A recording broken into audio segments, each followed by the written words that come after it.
Sem o ministro Luiz Fux, julgamento envolvendo Felipe Martins movimenta plenário do STF desde as primeiras horas desta terça-feira. A sessão foi marcada por uma sucessão de absurdos envolvendo o advogado Jeffrey Chechini, a começar pela retirada física da tribuna a mando do presidente da primeira turma, o ministro Flávio Dino. Questão de ordem está indeferida. Vossa Excelência pode retornar ao seu lugar, Vossa Excelência terá a sustentação oral. Questão de ordem está indeferida, doutor. Doutor, por favor, retorne ao seu lugar, por favor. Vossa Excelência vai ter o seu tempo para formular as suas teses de defesa. Eu dei a ordem para o policial. Doutor, por favor, retorne ao seu lugar. Muito obrigado. A gente ainda deixa aqui o registro de que a TV Justiça não mostrou ali a cena, né, do que aconteceu, fez uma edição, digamos assim, ficou focado ali somente no Flávio Dino dando a ordem. Durante sustentação oral, Jeffrey Chechini citou a palavra censura para apontar ações arbitrárias do ministro relator do inquérito do suposto golpe de Estado, Alexandre de Moraes. Paralelamente, nas redes sociais, a defesa de Felipe Martins expôs documentos e a tese doutrinária de Zanin, provas também vetadas por Moraes. Todos os detalhes do julgamento do Núcleo 2 a gente vai acompanhar agora com a repórter Berenice Leite. A Berê está direto lá em Brasília, vai trazer aqui atualizações para a nossa audiência. Berenice Leite, boa tarde, seja muito bem-vinda ao Jornal da UES, segunda edição. Oi, Geise, muito boa tarde para você também, para todos que nos acompanham. Isso mesmo, o julgamento do chamado Núcleo 2, que de acordo com a acusação, aponta que essas pessoas estariam envolvidas na produção da tal minuta do golpe, né? Incluindo o ex-assessor de assuntos internacionais, Felipe Martins, e outros 5 réus. Como vocês bem destacaram aí, tivemos esse momento tenso entre o advogado de Felipe Martins, o Dr. Jeffrey Chechini, junto ali com o presidente da primeira turma, que é o ministro Flávio Dino. E, além disso, algumas provas que, segundo a defesa, né, embasariam ali para haver absolvição de Felipe Martins, essas provas foram vetadas, entre elas um vídeo e 4 imagens. Nós, inclusive, separamos essa imagem para mostrar para a nossa audiência, já que lá durante o julgamento isso não pôde acontecer e o próprio advogado de Felipe Martins, ainda que não podendo usar a imagem no momento lá do julgamento, ele cita, né, e vocês conseguem ver aí, inclusive, é uma foto onde um padre reza junto com o ex-presidente Jair Bolsonaro, isso lá no Palácio do Planalto. Vamos acompanhar o trecho onde o advogado de Felipe Martins fala sobre o veto a essa imagem durante o julgamento. Vamos ver. A acusação imputa que ele teria, juntamente com um padre, ido visitar o presidente Bolsonaro a tratar de minuta golpista. Juntamos uma foto desse padre rezando com o presidente Bolsonaro. Essa foto, para nós, é de extrema importância porque demonstra as visitas do padre. Foi censurado a defesa a oportunidade de mostrar essa foto. Lembrando que o Procurador-Geral da República, Paulo Gonet, já se manifestou pela condenação dos 6 réus e atribui a eles pelo menos 5 crimes, entre eles tentativa de abolição do Estado Democrático de Direito e também de golpe de Estado. Aqui, nessa manifestação, inclusive, de Paulo Gonet, ele fala que o grupo seria responsável por criar a minuta do golpe, como eu disse, e também por planejar o assassinato de autoridades, no que eles chamam de plano punhal verde e amarelo. Vale lembrar ainda, Geise, que foi motivo de contestação por parte da defesa do Felipe Martins, ele que foi preso preventivamente após uma suspeita de que ele teria saído do país no dia 30 de dezembro de 2022, o que foi comprovado que não aconteceu de diversas formas, até mesmo por geolocalização, desde a geolocalização de dos celulares ali, né, do sinal da operadora de celular, como também o próprio documento oficial do sistema de imigração dos Estados Unidos. Mesmo assim, ele continuou preso até o dia do julgamento, vem cumprindo medidas cautelares.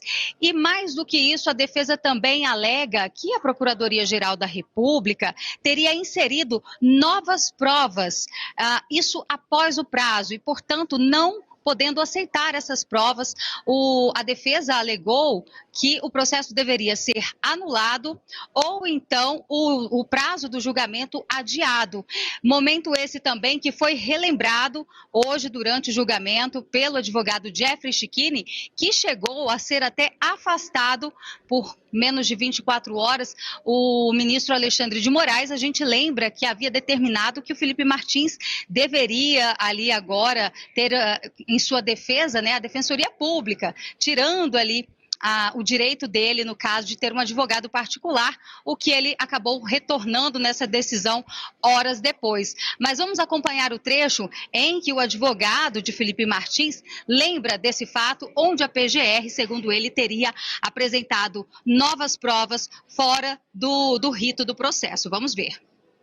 Das alegações finais da PGR, houve uma inovação fática.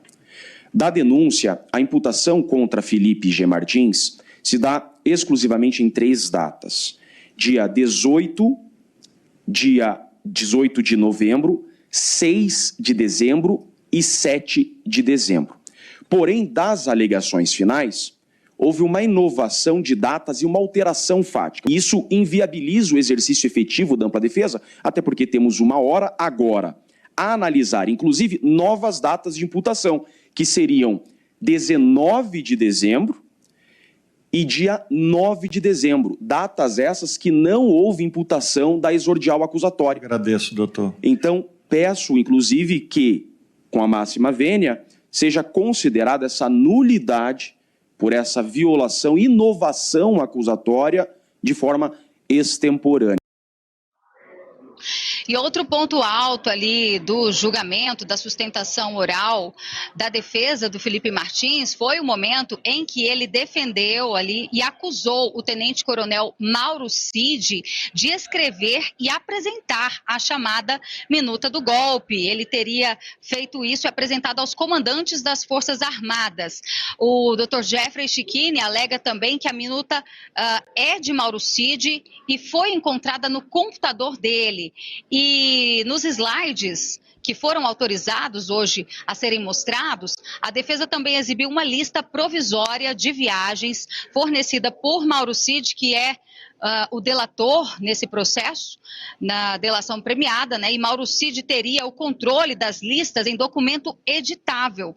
Além disso, ele disse que, buscando a delação, a defesa forneceu essa lista como prova de que Felipe Martins teria saído do Brasil. Com isso, a Polícia Federal acabou pedindo a prisão do Felipe Martins e o restante da história vocês já conhecem. Bom, a gente segue ali acompanhando essa audiência, esse julgamento que não deve terminar ainda hoje, né? E depois que todos os advogados dos 6 réus do Núcleo 2 fizerem ali as suas sustentações, começam a votar os ministros, iniciando o voto pelo relator, que é o ministro Alexandre de Moraes. A gente, claro, atualiza aqui qualquer novidade à nossa audiência, viu, Geise? Volto com você.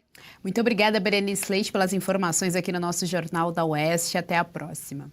Fabi, vamos lá, a gente tem então aqui o julgamento acontecendo, só reforçando aqui aquela cena onde o Flávio Dino pede para que o Jeffrey Schichini saia da tribuna na TV Justiça, no canal oficial da TV Justiça, que é bancado, claro, com dinheiro público, com dinheiro dos pagadores de impostos, não mostra a cena. A câmera fica o tempo todo focada somente no ministro Flávio Dino, que é no mínimo curioso, digamos assim, no mínimo curioso.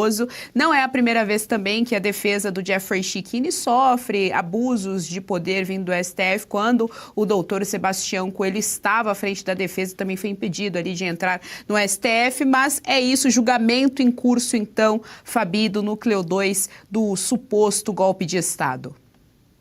Bom, Geise, eu assisti o julgamento completo, a sustentação oral do Chiquini, então, é advogado, mas também é nosso amigo. A Oeste deveria ir lá ter permissão para filmar, porque em muitos momentos em que houve a sustentação oral e que foi dito muitas verdades e muita tecnicismo jurídico, seria importante a gente ver as reações nos rostos dos ministros, mas a TV Justiça não nos propicia esse pequeno prazer. Então, realmente, quando está falando, sempre tem uma proteção institucional dos ministros. Fatos importantes. Primeiro, a defesa ela tem livre arbítrio. Devido ao processo legal, é isso. Ela que seleciona o momento de apresentar provas e quais provas serão apresentadas. O que houve foi, mais uma vez, cerceamento de defesa, o que dá nulidade processual. Mas a gente sabe que isso vão passar por cima mais uma vez, mas é muito bom documentar e colocar essas questões muito à frente para as pessoas entenderem o que está acontecendo. Um outro ponto que o Chiquini levantou que eu acho muito interessante é em relação ao general Teófilo, que é o que foi absolvido pelo ministro Alexandre de Moraes e demais. Por que é importante? Porque ali o ministro Alexandre de Moraes disse que não havia provas suficientes para condenar o general, né? Não havia sido comprovadas participações em reuniões, ora bolas, até o Chiquini disse isso também, e é bem isso, né? Não existe provas cabais que o Felipe Martins tenha participado dessas 3 reuniões, que até o Chiquini explicou muito bem, uma delas foi mudada a data, também isso é importante, e também um ponto que ele colocou que é de suma importância é que está tudo na base da conversa do delator, o que também ensejou a absolvição do general Teófilo. Foi exatamente isso, que não se pode condenar simplesmente e apenas pela palavra de um delator. E no caso do Felipe Martins é isso, embora haja que ele apresentou a minuta golpista, não existe esses documentos colacionados nos autos. E agora, então, a defesa matou, né, o que diria dessa narrativa da Polícia Federal, PGR e do próprio Mauro Cid, trazendo que a minuta estava num celular dele, que ele tem 2 celulares do Mauro Cid, e que ele fotografou e mandou para o outro celular. Também existe a confissão de um dos réus dizendo que aquela lista, né, onde estava o nome do Felipe Martins e que diziam que era ele, um dos generais lembrou e falou, não, está também relacionado nos autos, disse não era Felipe Martins, era Rafael Martins, um militar.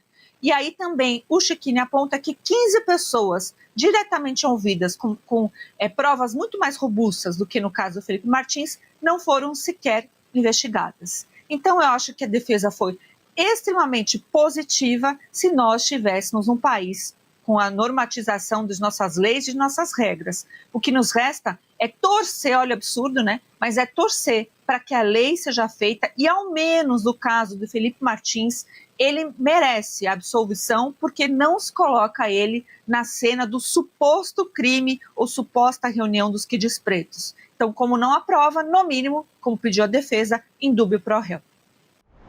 Gostou do conteúdo que viu por aqui no canal da Revista Oeste? Compartilhe e deixe o seu like.